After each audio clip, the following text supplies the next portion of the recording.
हाल ही में Suzuki motor को अपने स्विफ्ट मॉडल का प्रोडक्शन पूरी तरह रोकना पड़ा। रॉयटर्स के एक आर्टिकल के हिसाब से कंपनी ने मई 26 को प्रोडक्शन रोका। कंपनी ने कहा कि वो जून 13 तक पार्शियल प्रोडक्शन और जून 16 तक कंप्लीट प्रोडक्शन रीस्टार्ट कर देगी।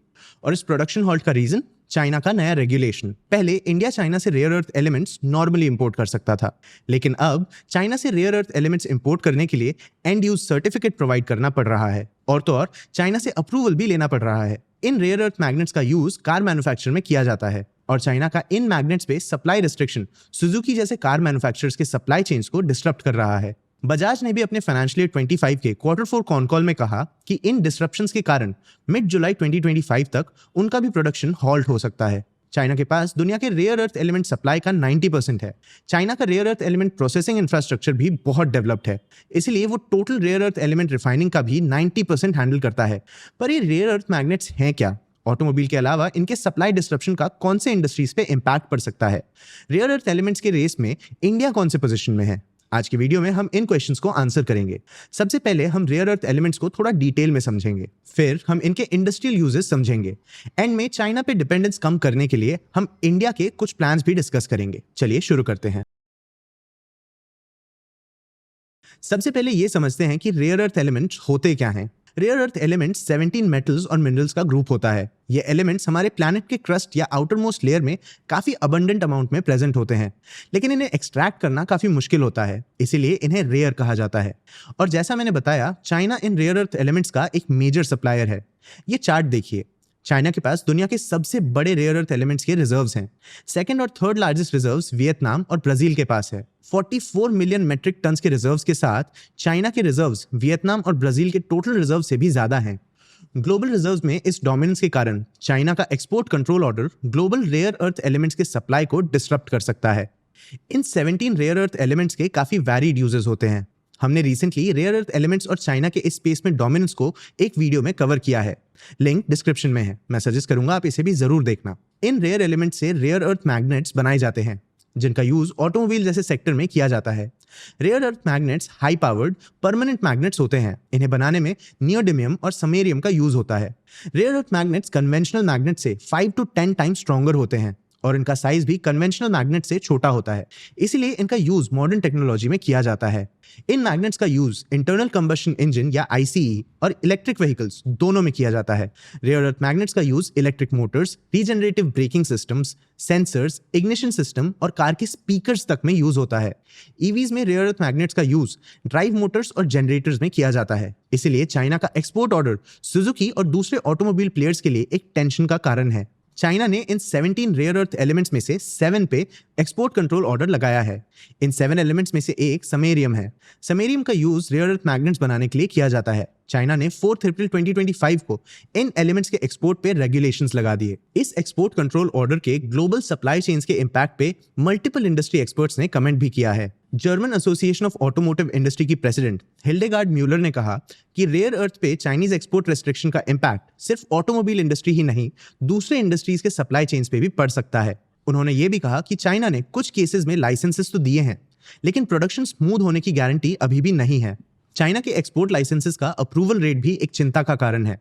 अर्ली अप्रैल से ग्लोबल ऑटो मैन्युफैक्चरर्स ने चाइनीज अथॉरिटीज को मल्टीपल एप्लीकेशंस भेजे हैं। उनमें से बस लगभग 25% ही अप्रूव हुए हैं। बजाज ऑटो के एग्जीक्यूटिव डायरेक्टर राकेश शर्मा ने भी करंट रेयर अर्थ एलिमेंट्स के एक्सपोर्ट रेस्ट्रिक्शन के इंपैक्ट पर कमेंट किया। उन्होंने कहा कि उनके रॉ मटेरियल्स और एग्जिस्टिंग इन्वेंट्रीज खत्म हो रहे हैं। उन्होंने ये भी कहा कि अगर रॉ मटेरियल्स के शिपमेंट्स वापस स्टार्ट नहीं होते तो जुलाई तक कंपनी के प्रोडक्शन प्रोसेस पे बहुत नेगेटिव इंपैक्ट पड़ सकता है।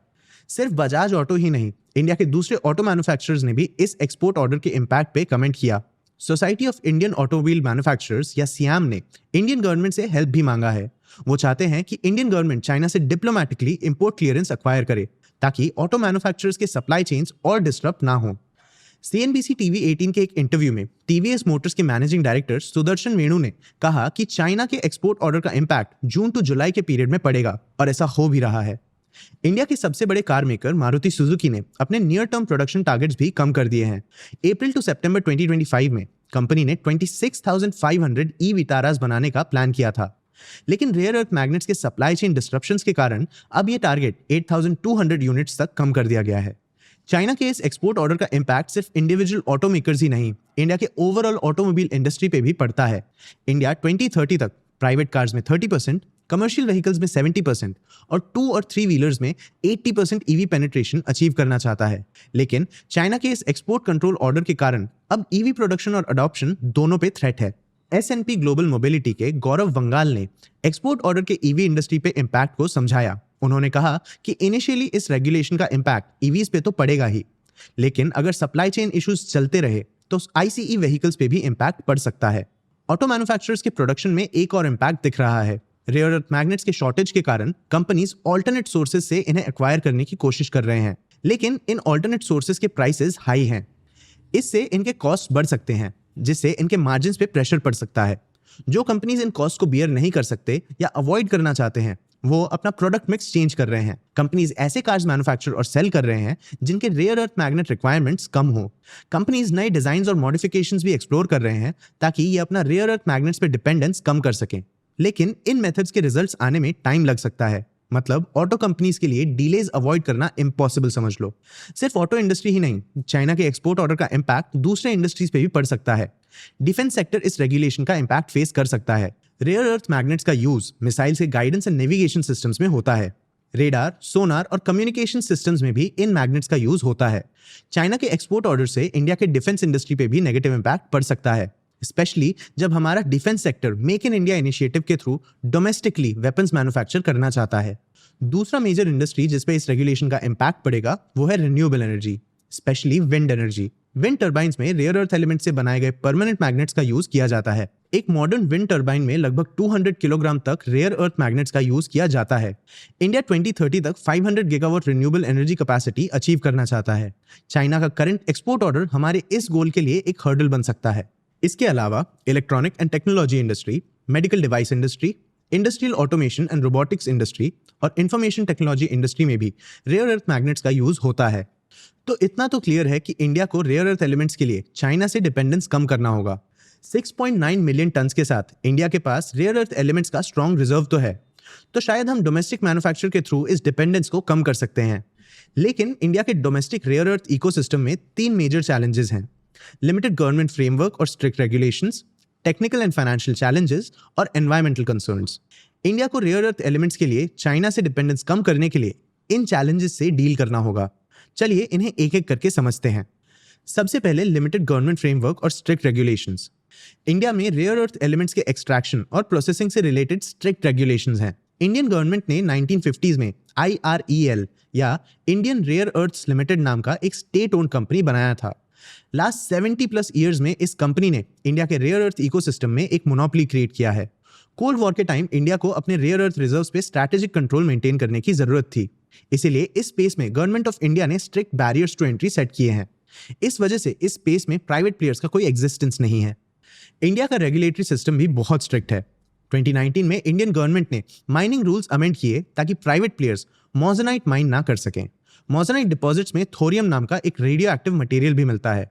रेडियो एक्टिव थ्रेट को कंट्रोल करने के लिए गवर्नमेंट ने इस रेयर अर्थ एलिमेंट के माइनिंग और एक्सट्रैक्शन में प्राइवेट प्लेयर्स की एंट्री रोक दी। इंडिया के रेयर अर्थ एलिमेंट के इकोसिस्टम का दूसरा चैलेंज है टेक्निकल और फाइनेंशियल चैलेंजेस। इंडिया के लिमिटेड गवर्नमेंट फ्रेमवर्क और स्ट्रिक्ट रेगुलेशंस के कारण रेयर अर्थ एलिमेंट्स इकोसिस्टम में प्राइवेट प्लेयर्स का कोई पार्टिसिपेशन ही नहीं है। रेयर अर्थ मिनरल को एक्सट्रैक्ट करने के लिए हाई अपफ्रंट कैपिटल इन्वेस्टमेंट की जरूरत होती है। प्राइवेट प्लेयर्स ये इन्वेस्टमेंट तो कर सकते हैं, लेकिन बिजनेस फ्रेमवर्क इन्हें इस स्पेस में एंटर ही नहीं करने देता। प्राइवेट प्लेयर्स के लो पार्टिसिपेशन के कारण इस स्पेस में ज्यादा टेक्निकल डेवलपमेंट भी नहीं हो पाया है। रेयर अर्थ एलिमेंट्स को प्रोसेस करने के लिए सोफिस्टिकेटेड सिस्टम्स की जरूरत होती है। लो कैपिटल इन्वेस्टमेंट के कारण ये सोफिस्टिकेटेड सिस्टम्स डेवलप नहीं हो पाते और रेयर अर्थ एक्सट्रैक्शन और प्रोसेसिंग इकोसिस्टम डेवलप नहीं हो पाता। रेयर अर्थ एक्सट्रैक्शन का थर्ड चैलेंज है environmental concerns. 1 ton rare earth produce करने में 13 kilogram dust, 9 to 12,000 cubic metre waste gas, 75 cubic metre waste water और 1 ton radioactive residue generate होता है। रेयर अर्थ एलिमेंट्स का यूज रिन्यूएबल एनर्जी जनरेशन में होता है।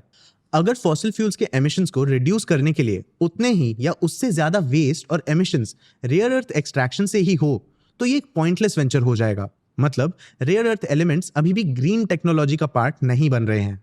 इन चैलेंजेस को फेस करने के लिए इंडिया के पास 2 सेट ऑफ सॉल्यूशंस हैं, शॉर्ट टर्म और लॉन्ग टर्म।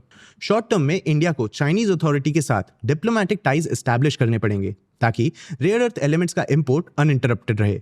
जून 10 को लंदन में चाइना ने कई कंट्रीज के साथ ट्रेड नेगोशिएशंस किए। चाइना यूएस के साथ एक्सपोर्ट कंट्रोल ऑर्डर रिलैक्स करने का प्लान कर रहा है, लेकिन करंटली इंडिया पे कोई रिलैक्सेशंस का प्लान नहीं है। लॉन्ग टर्म में गवर्नमेंट को रेयर अर्थ मिनरल्स का इकोसिस्टम और डेवलप करना पड़ेगा। सेफ्टी और प्राइवेट प्लेयर्स के इंक्लूजन में एक बैलेंस लाना होगा ताकि हमारा रेयर अर्थ एलिमेंट्स का इकोसिस्टम पास में फंसा ना रह जाए। और शायद ये डेवलपमेंट पॉसिबल भी है। गवर्नमेंट इंडिया में रेयर अर्थ एलिमेंट्स के इकोसिस्टम को बूस्ट करने के लिए 2 मेजर स्कीम्स लॉन्च कर रहा है, NCMM या नेशनल क्रिटिकल मिनरल मिशन और PLI स्कीम।